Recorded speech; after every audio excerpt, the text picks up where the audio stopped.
¡Argivos! ¡Arriba sus escudos! Mi nombre es Martin Nech y esto es Argos.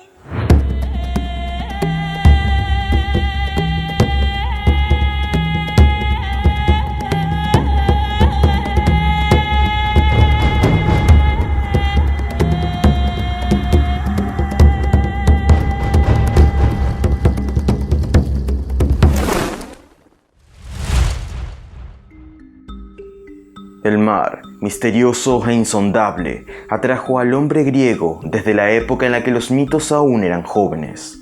Nunca fue la última frontera o el límite de sus anhelos y ambiciones. Siempre hubo algo cruzando las olas, esperando más allá del horizonte. Gracias al valor y al respeto que los griegos demostraron por el mar, es que abundan las historias de dioses y héroes en este contexto, y también la de monstruos y extrañas criaturas que lo plagaban. En este encuentro hablaremos de un mortal que se volvió un dios de las profundidades, y de una ninfa que fue transformada en uno de los monstruos más horrendos de la mitología griega. Me refiero a... el mito de Glauco y la metamorfosis de Escila. En la región de Beocia, un hombre llamado Antedón, hijo de Dión, fundó el pequeño poblado costero que llevaría su nombre. Su casa y su asentamiento eran humildes, tanto que su hijo, pese a ser un príncipe, debió ganarse la vida como pescador. Dicho muchacho se llamaba Glauco, y según algunas fuentes, Antedón lo engendró con la Pléyade Alcíone, aunque otros dicen que su padre fue nada menos que Poseidón, siendo su madre la náyade Nais, y aún otros que fue hijo de Nereo y Doris, lo que lo haría hermano de Nerites y las Nereidas. Cualesquieran que fuesen sus orígenes, todas las fuentes coinciden en un mismo punto. Glauco fue un mortal sin importancia que por cuestiones del azar y sin mediar hecho heroico alguno, alcanzó la inmortalidad y la veneración de los hombres.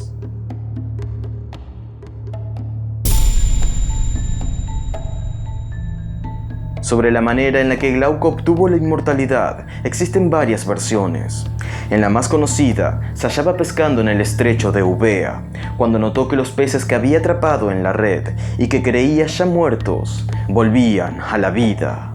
Tras investigar las causas de semejante portento, descubrió que los pescados habían estado en contacto con una hierba blanca como la leche. Glauco recogió un puñado de grama y lo masticó, pensando que si revivía a los peces, tal vez serviría para restituirle las fuerzas.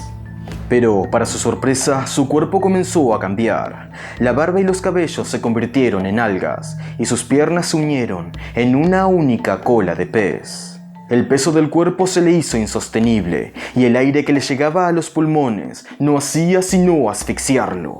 Supo entonces que solo el mar lo salvaría y saltó hacia las olas, abandonando para siempre su forma humana.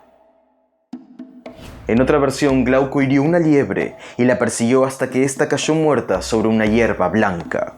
Al recogerla y limpiarle la sangre con las briznas de dicha hierba, la presa revivió, escapó de sus manos y saltó al mar.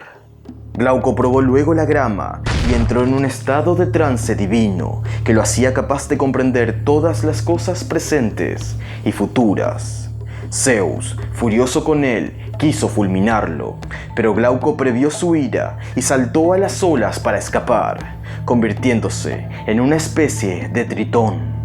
Se cuenta que el sitio donde se arrojó, los acantilados de Antedón, pasaron a ser conocidos como el Salto de Glauco. Sobre la naturaleza de la hierba, se dice que ésta se llamaba Sinodonta, o diente de perro, y que fue sembrada por Cronos en la era en la que los titanes aún dominaban el mundo. No se sabe si otro mortal llegase a probarlas, y los poetas cuentan que Helios, el dios del sol, revitalizaba sus corceles, apacentándolos con esta planta. Una vez en el mar, Glauco fue recibido por las Nereidas y llevado ante la presencia de los titanes Océano y Tetis, que lo purificaron de su esencia mortal, entonando 9 canciones sagradas y bañándolo en 100 corrientes marinas diferentes. Glauco obtuvo de esta forma lo que incontables hombres, antes y después de él, intentaron sin éxito: la inmortalidad y con ella la clarividencia y el privilegio de la divinidad.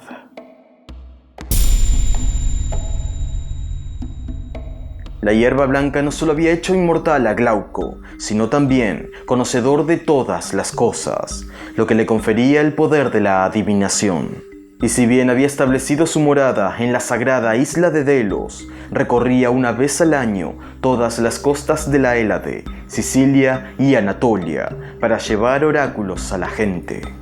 Se lo consideraba portavoz de Nereo, el anciano del mar, y llegó a ser venerado por los hombres como protector de pescadores y marineros. Poseidón, de hecho, solía enviarlo a salvar a los náufragos cuando las tormentas hacían que las naves zozobraran. Como dios marino, participó en varios mitos. Cuando Frixo y Hele huyeron de su padre Atamante a lomos del carnero Crisómalo, la muchacha no pudo sostenerse y cayó al mar, razón por la que el estrecho en el que se ahogó pasó a llamarse Helesponto.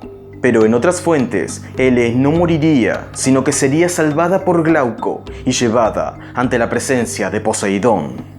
En una ocasión, Glauco fue enviado a salvar a los náufragos de una nave que se dirigía a Rodas. Entre los supervivientes se encontraba una muchacha llamada Cime, hija de Yaliso y descendiente de los Helíadas. El dios se enamoró de ella y en vez de regresarla con su padre, se la llevó a una isla desierta para amarla. Dicha isla sería luego conocida como Cime en su honor. Otros cuentan que Glauco también intentó raptar a Ariadna cuando Teseo la abandonó en Naxos, pero no pudo llevar a cabo sus deseos porque Dioniso llegó justo a tiempo para impedírselo. Glauco es conocido además por haber ayudado a los argonautas no en una, sino en 2 ocasiones. Cuando Heracles se marchó en busca de Hilas, que había sido raptado por las ninfas, Jasón decidió no esperarlo más y zarpar con los argonautas. Telamón se lo reprochó y toda la tripulación se puso a discutir, amenazando con ir a las armas. Fue entonces cuando Glauco se les apareció, agarrándose de la borda, y les reveló que no era el destino de Heracles llegar hasta la Cólquida, y que la decisión de Jasón había sido la correcta. Tiempo después, cuando los argonautas ya regresaban a la Hélade con el vellocino de oro, una gran tormenta les hizo perder el curso antes de dejar el mar Euxino. Glauco volvió a ayudarlos, guiándolos hasta el Bósforo durante 2 días con sus noches. También se cuenta que Glauco se le apareció a Menelao cuando regresaba de la guerra de Troya, para profetizarle que Agamenón encontraría la muerte en Micenas a manos de su propia esposa, Clitemnestra, siendo esta una de las 2 versiones en las que Menelao se entera del asesinato del hermano. Pero sin duda el mito más conocido de Glauco es el que lo relaciona con la ninfa Escila y su desafortunada transformación en monstruo, metamorfosis que sería ocasionada por los celos de una hechicera.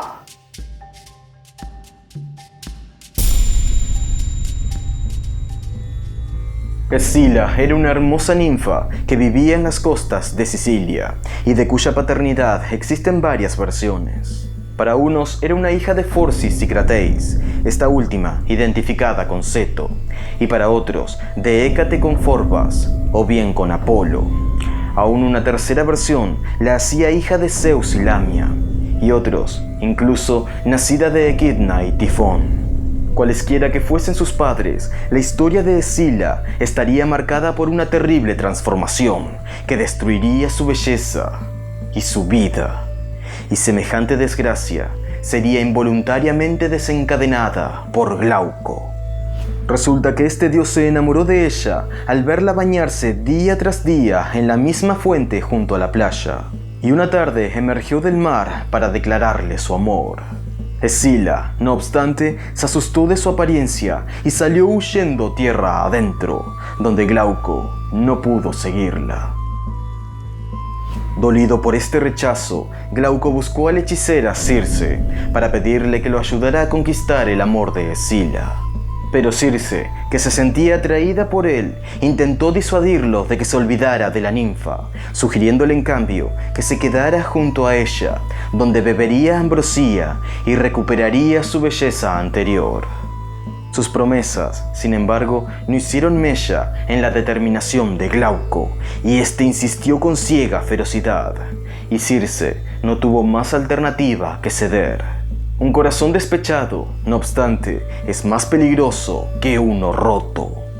Circe le entregó un puñado de hierbas y le indicó que las echara en la fuente donde Escila solía bañarse. Hecho esto, la ninfa se enamoraría del primero que viera al salir de las aguas. Glauco arrojó entonces las hierbas al manantial y se apartó para esperar a Escila.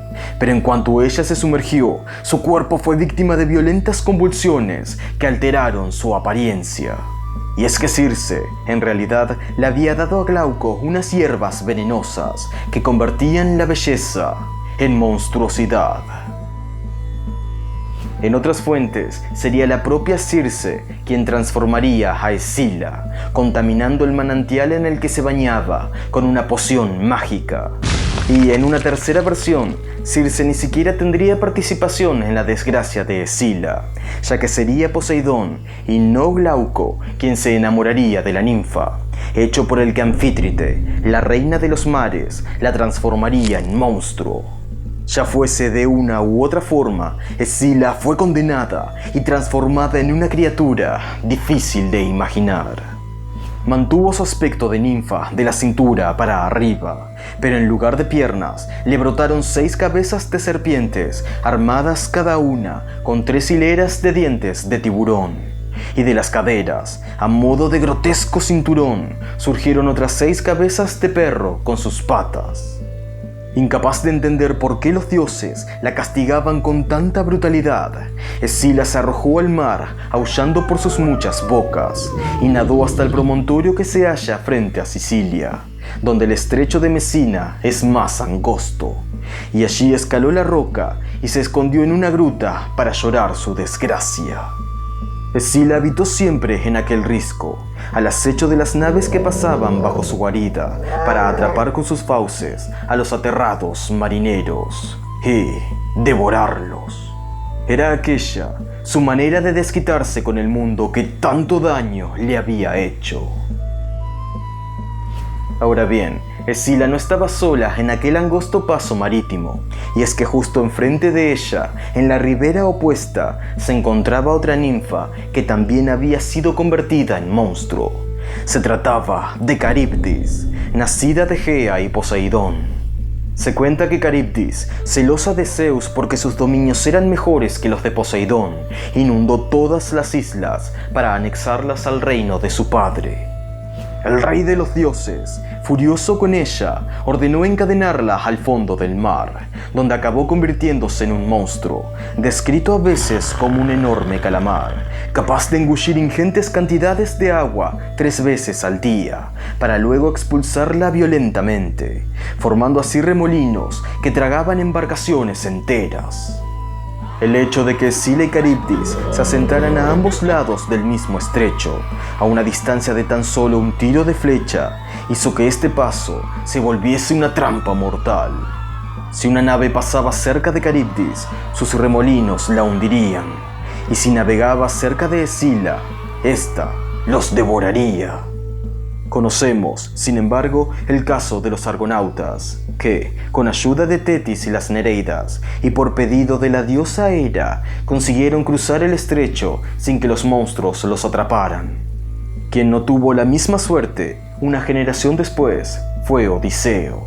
El héroe, aconsejado por Circe, decidió cruzar más cerca de Escila que de Caribdis, ya que la primera solo conseguiría devorar a 6 de sus hombres, mientras que el torbellino de Caribdis hubiese tragado la nave con toda su tripulación. Eneas, en cambio, consiguió cruzar el estrecho por el lado de Caribdis, que en 3 ocasiones estuvo a punto de atrapar la nave, pero al final los troyanos, a fuerza de remadas, lograron ponerse a salvo. A pesar de su brutalidad, Escila no era invulnerable y sufrió a manos de Heracles algunos años atrás, concretamente entre la época del cruce de los argonautas y el de Odiseo. Cuando Heracles regresaba de Iberia con el ganado de Gerión, Escila lo atacó y el héroe tuvo que luchar contra ella, dejándola al borde de la muerte. Fue entonces cuando el dios marino Forcis, su padre en una de las versiones, emergió de las profundidades y cauterizó sus heridas con antorchas. La existencia de Escila continuó siendo un terror para los navegantes, hasta que al fin los dioses, viendo que ningún héroe la abatía, decidieron convertirla en piedra, volviéndola una con el promontorio en el que se escondía. Y aquí termina el mito de hoy. En nuestro próximo encuentro les traeré una historia poco conocida, el mito de Aspalis y el origen del culto de la Artemisa ahorcada. Dejen su like, comenten y comparten el vídeo en sus redes, con lo que me ayudan un montón. Suscríbanse si aún no lo han hecho y activen la campana de notificaciones. Y como siempre les digo, Troya arde, hoy y siempre. Yo soy Martin Nech. Kairete.